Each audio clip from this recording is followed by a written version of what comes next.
ఎందుకు రాజకీయాల్లో తల్లులు తీసుకొచ్చి మహిళలు తీసుకొచ్చి ప్రతిబంధం చూసుకోవడం నాకే అర్థం అంటే అధ్యక్ష. మీరు ఎప్పుడు ఇలాంటి బాధ్యతలు ఇలాంటి పోషపం చూడలేదు. ఆయన మేము అంబటి రాంబాబు అనే వ్యక్తి ఆయన ఆయన్ని తిడితే ఆయన తల్లి కాదా? ఆయన తల్లి కాదా? ఆయన తల్లిని తిడితే ఆయన ప్రేరేపిస్తే దానికి ఆయన రియాక్ట్ అయ్యాడు. తప్ప ఆయన తల్లి ఒకటి, మీ తల్లి ఒకటి, నా తల్లి ఒకటి, అందరి తల్లి ఒకటే. మీ తల్లి నా తల్లి ఆయన అందరి తల్లి ఒకటే. కానీ ఈ సాంప్రదాయం కాదు అధ్యక్ష. ఈ సాంప్రదాయం కాదు అధ్యక్ష. వాయిస్ పెంచేంతలోను గట్టిగా మాట్లాడటంలోను విమర్శలు పెంచడంలోను ప్రదర్శించే అధ్యక్ష. సాంప్రదాయబద్ధంగా చట్టబద్ధంగా ప్రభుత్వం వచ్చి చట్టబద్ధంగా సాంప్రదాయబద్ధంగా మీరు వచ్చి యాక్ట్ చేయాలి అధ్యక్ష. ప్రభుత్వం ఎందుకు ఇచ్చారు అధ్యక్ష? మీకు అధికారం దేనికి ఇచ్చారు? అధికారం చేతిలో తీసుకొని మీ ఇష్టారాజ్యంగా చలాయించమనా? అధికారంగా మీ ఇష్టం మీద వచ్చి కేసులు పెట్టమనా? పెట్రోల్ బొమ్మలు ఇస్తామనా? వాళ్ళకి వచ్చి బెయిల్బుల్ సెక్షన్ ఇవ్వమనా? లేకపోతే వాళ్ళ మీద వచ్చి ఆ మహిళల మీద దాడి చేయమనా? దేనికి ఇచ్చారు చట్టం? దయచేసి సార్, ఎవరు తల్లైనా ఎవరు భార్య అయినా ఏ మహిళ అయినా అందరూ గౌరవించాల్సిందే, పూజించవలసిందే. ఇందులో ఎవరికి ఏ విధంగా భేదాభిప్రాయం లేదు అధ్యక్ష. ఎవరు చేసినా సరే తప్పే అధ్యక్ష. తప్పే అధ్యక్ష. సంబంధించే సమస్య లేదు అధ్యక్ష. కానీ అక్కడ పరిస్థితులు, అక్కడ వాస్తవాలు, అక్కడ జరుగుతున్న పరిణామాలు అవన్నీ కూడా ఆలోచన చేసుకోవాలి బాధ్యత ఉంది అధ్యక్ష.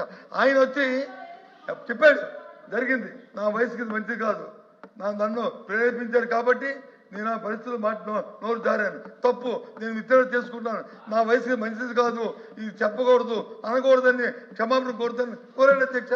ఆ జ్ఞానం ఉండబట్టే, ఆ ధైర్యం, ఆ తప్పు చేద్దానే అని రిజిస్టర్ ఉండబట్టే చెప్పాడు అధ్యక్ష. ఎంత నేను ఎవరిని అందగాని ఎంతమంది మీరు మాట్లాడారు? ఏ విషయంగా ఎంతమంది మీ పార్టీలో వ్యక్తులు మాట్లాడారు? అవన్నీ దేనికోసం ఎక్కడ తీసుకున్నారు? అవన్నీ నెలలో అది మీ ఇంగిదికానికి మైకనిసేయండి. ఏకపక్షంగా ఉండకూడదు. ఒక్క నిమిషం బొత్స గారు ఒక్క నిమిషం ఓపిక ఏనండి, మీరు వినండి దయచేసి. పెద్దవారు కొంచెం ఓపిక ఉండాలి మీకు.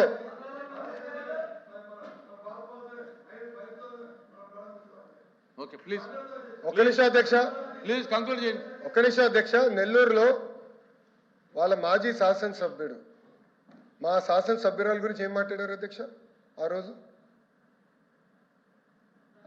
దానికి సమాధానం లేదు.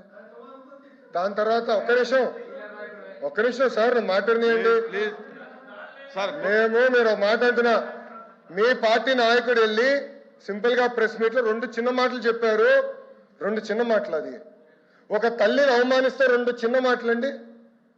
ఒక నాయకత్వం వహిస్తున్న వ్యక్తి, మీరు చెప్పలా మీ నాయకుడు, you are not the party president sir, you are not the party president, మీ నాయకుడు అని చెప్పాను నేను. మీ నాయకుడు బెంగళూరులో ఉండే నాయకుడు, మీ పార్టీ నాయకుడు ఏమన్నాడండి? 2 చిన్న మాటల. ఒక తల్లిని అవమానిస్తే 2 చిన్న మాటల, అంత చిన్న మాటల ఎట్లా అవుతుంది సార్ ఇది? ఒక్క నిమిషం బొత్స గారు, మీరు ఒక మాట అన్నారు, మీరు ఆధారాలు ఇవ్వండి, విల్ టేక్ యాక్షన్ అంటున్నా. మా కార్యకర్త భారతిరెడ్డి గారి గురించి ఒక పోస్ట్ పెడితే, ఒక వీడియో చేస్తే మేము యాక్షన్ తీసుకున్నాం. అది మాకున్న చిత్తశుద్ధి. 5 సంవత్సరాలు మీరు ఏం చేశారు? మా పార్టీ ఆఫీస్ పైన దాడి చేస్తే మీరు ఏం చేశారు సార్? మీరు ఏం చేశారు? సభలో మా తల్లిని అవమానించడం మీరు ఏం చేశారు?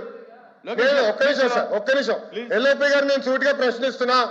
అంబటి రాంబాబు గారు ఇచ్చిన స్టేట్మెంట్ కరెక్టా రాంగా మీరు తేల్చి చెప్పండి ఫస్ట్ మాకు. ప్లీజ్ సార్, ఇంకా దీని కంటిన్యూషన్ లేదండి. ఇది కంటిన్యూషన్ ఆయన తర్వాత మీరు, మీ తర్వాత ఆయన అంటే ఇంకా ఎక్కడయ్యేది ఇది?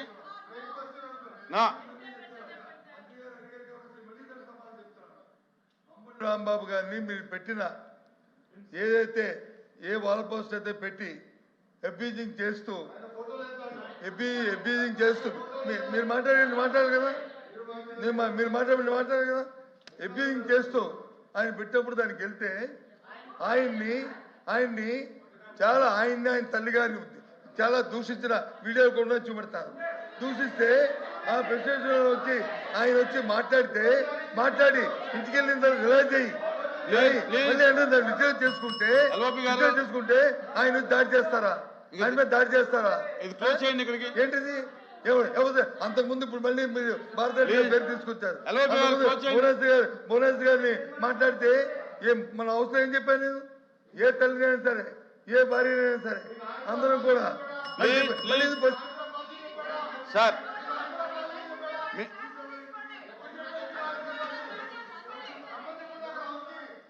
ప్లీజ్ ఎల్ఓపి గారు ఇంకా క్లోజ్ చేయండి.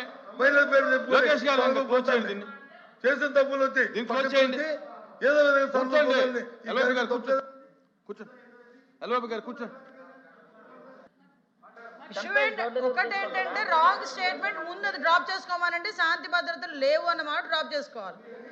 మీరు బేస్లెస్ స్టేట్మెంట్ ఇచ్చి స్టేట్మెంట్ చేస్తామంటే మాత్రమే ఒప్పుకోము. దాని గురించి చర్చించడానికి నేను రెడీగా ఉన్నా. శాంతి భద్రతల గురించి కానీ, క్రైమ్ గురించి కానీ, వాళ్ళ మీద ఎలిగేషన్స్ గురించి కానీ, దేని గురించి చర్చించడానికైనా as a home minister I'm ready. మీరు ఎప్పుడు పెట్టుకుంటారంటే పెట్టుకోండి, నేను రెడీగా ఉన్నా. దానికి అన్నిటికీ కూడా సమాధానం చెప్తా విత్ ఉదాహరణలు. ఇంకోటి చెప్తున్నా అధ్యక్ష, ఇందాకే బొత్స సత్యనారాయణ గారు గౌరవంగా మాజీ మంత్రివర్యులు, పెద్దవాళ్ళు, సీనియర్ మోస్ట్ రాజకీయ నాయకుడు, ఆయన ఒక మాట అన్నారు. అంబటి రాంబాబు గారు వాళ్ళ తల్లి గురించి ఎవరో మాట్లాడారని. ఆధారాలు ఇవ్వమనండి, ఇమ్మీడియట్ గా యాక్షన్ తీసుకోకపోతే అప్పుడు అడగమనండి. ఇమ్మనండి ఆధారాలు నేను ఇస్తా. ఇదే అంబటి రాంబాబు గారు బయటకు వచ్చి ఇష్టానుసారంగా మాట్లాడి మళ్ళా బయటకు వచ్చి క్షమాపణ చెప్పారని చెప్తున్నారు కదా. క్షమాపణ చెప్పే ఉద్దేశం అయితే విత్ ఇన్ పావు గంటలో వాళ్ళ ఇంట్లోంచి బయటకు వచ్చి మాట్లాడుతూ నా కుక్కను కూడా టచ్ చేయలేరు, ఏ పోలీసు వస్తారు రమ్మనని చెప్పినప్పుడు ఆ మాట్లాడు గురించి మాట్లాడినట్టు అంటే ఇలాంటి మాట్లాడి రచ్చగొట్టేటట్టుగా మాట్లాడి నిన్న జైలు దగ్గరికి వెళ్ళి ఇట్ట పాడతాడు. ఆయన మాజీ మంత్రి అండి. ఏం మాట్లాడుతున్నారండి? ఏ సైకిల్ చేస్తున్నారండి? సమాజానికి ఎటువంటి మెసేజ్ ఇస్తున్నారండి? అలాంటి వ్యక్తి గురించి ఇలాంటి సభలో, పెద్దల సభలో ఇంత చర్చ అవసరమా అసలు?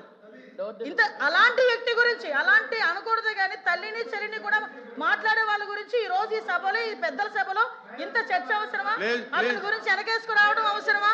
అసలు మీకేమైనా అసలు సెన్స్ ఉందా అని అడుగుతున్నాను నేను. ఈ రోజు కనీసం ఆలోచన చేసుకోవాలి కదా. ఎలా పడితే అలా మాట్లాడడానికి, ఏది పడితే మాట్లాడడానికి. ఇది దేవాలయం లాంటి కౌన్సిల్, పెద్దల సభ ఇది.